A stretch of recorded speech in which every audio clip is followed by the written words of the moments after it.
Oh, shit. There she goes. There she goes. She's in the vehicle. They got her. She's arrested. Well, I mean, she has.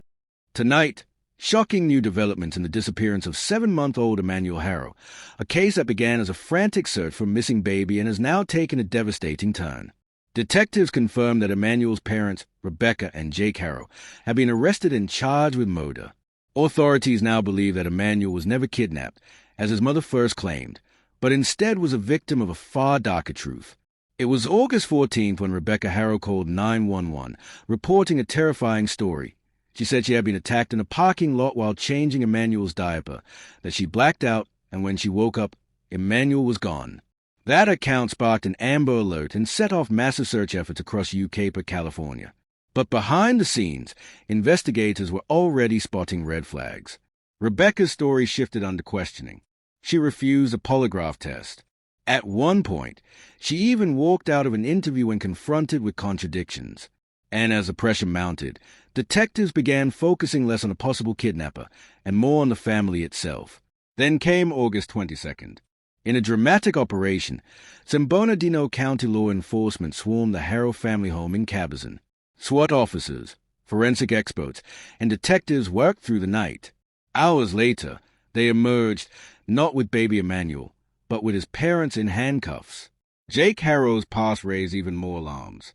He has a conviction for child cruelty, with one of his children suffering permanent injury under his care. He was still on probation at the time of Emmanuel's disappearance. Rebecca, meanwhile, continued to withhold cooperation, her behavior fueling suspicion. With both parents now charged with murder, one painful truth remains. Emmanuel has still not been found. Community members who once rallied to search fields, rivers, and neighborhoods now face the crushing realization that the people who should have loved Emmanuel most are the very ones accused of ending his life. Authorities have also confirmed that the Haro's 2-year-old child has been removed from the home for safety. And yet tonight, the most haunting question of all lingers in Yucaipa and beyond. If Rebecca and Jake Haro know what happened, where is baby Emmanuel? At first, investigators pursued every possibility of an abduction. They combed through security cameras, searched nearby parks, and canvassed neighbors. But something was missing. There were no signs of forced entry into the home. No ransom note demanding money. No credible witness stepping forward to say they had seen someone take baby Emmanuel. As the hours turned into days, and those days dragged into weeks, detectives found themselves facing a disturbing reality. The so-called kidnapping simply didn't add up. San Bernardino County detectives began noticing crucial inconsistencies in both parents' statements. Timelines shifted. Details were contradicted. And when investigators pressed harder, Rebecca Haro's story, the account of being attacked in a parking lot and waking up to find her baby missing, began to unravel. Then came the forensics. Inside the Haro family's home, investigators uncovered evidence that didn't match the story of an abduction. Though officials have not publicly released every detail, detectives describe the findings as significant, enough to alter the entire direction of the case. And with that, the investigation took a dark, irreversible turn. According to San Bernardino County detectives, the inconsistencies in the parents' statements, combined with those forensic discoveries inside the home, led to a chilling conclusion. Baby Emmanuel is believed to be dead. The frantic search for a missing child had become something else entirely, a homicide investigation. The arrests mark a devastating turn in a case that has gripped the Yucaipa community for months. Both parents, Rebecca and Jake Haro, now face the most serious charges imaginable: murder. For law enforcement, this was not a decision made lightly. Detectives say the mounting evidence left them with little doubt. What was once treated as a possible abduction is now believed to be something far more disturbing, a crime that unfolded within the walls of the Haro family's own home. Investigators searched for signs of a break-in, a stranger slipping in under the cover of night. They canvassed neighborhoods, sifted through tips, and followed up on leads that stretched beyond San Bernardino County.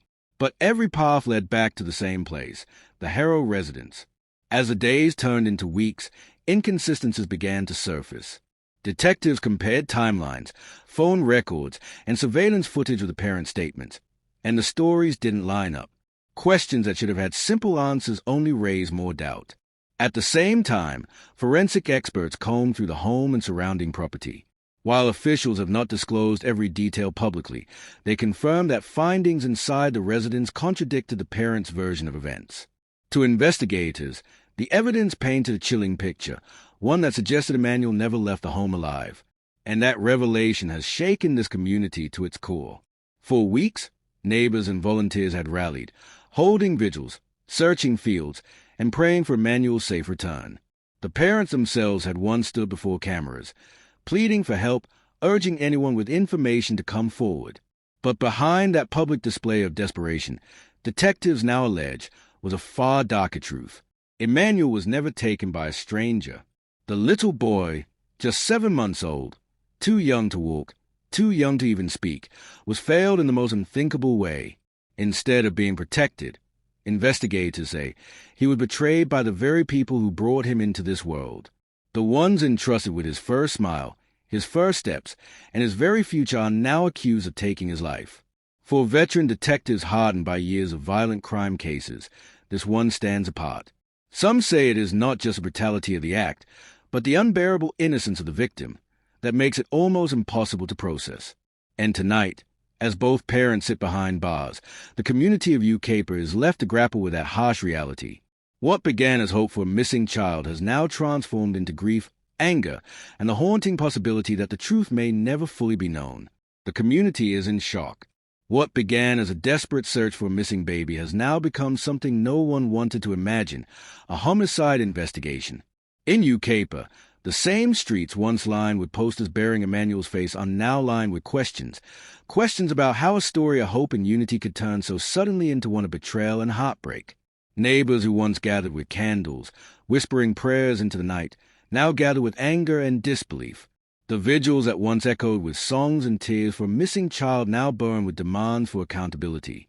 For Emmanuel, for the truth. That's a message heard over and over again. To many, the pain runs deeper than the loss of a single child.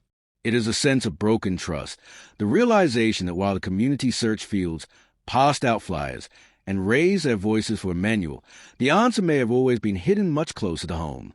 Mothers hold their own children tighter. Fathers ask how such darkness could grow inside a family. And for grandparents, neighbors, and friends, there's a haunting silence in the absence of a little boy who should have had his whole life ahead of him. As investigators prepare their case, prosecutors say they will pursue justice to the fullest extent of the law.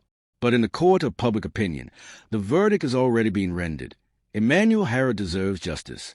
And while the search for his body continues, the community is united in one conviction, that his short life, though taken too soon, will not be forgotten.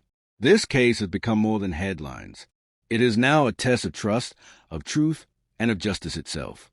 Baby Emmanuel Haro never got the chance to grow up. He never learned to walk across the living room floor. He never got to say mama or dada for the first time. At just 7 months old, his life was stolen before it had even begun. And now, as both parents sit behind bars, accused of the unthinkable, the haunting question lingers like a shadow over Yucaipa. What really happened inside that home? What secrets still lie buried in the silence of that night? And perhaps the most painful question of all, will the full truth about Emmanuel ever come out? Because until it does, there can be no peace. Not for investigators, not for the community, and not for a baby who deserves so much more.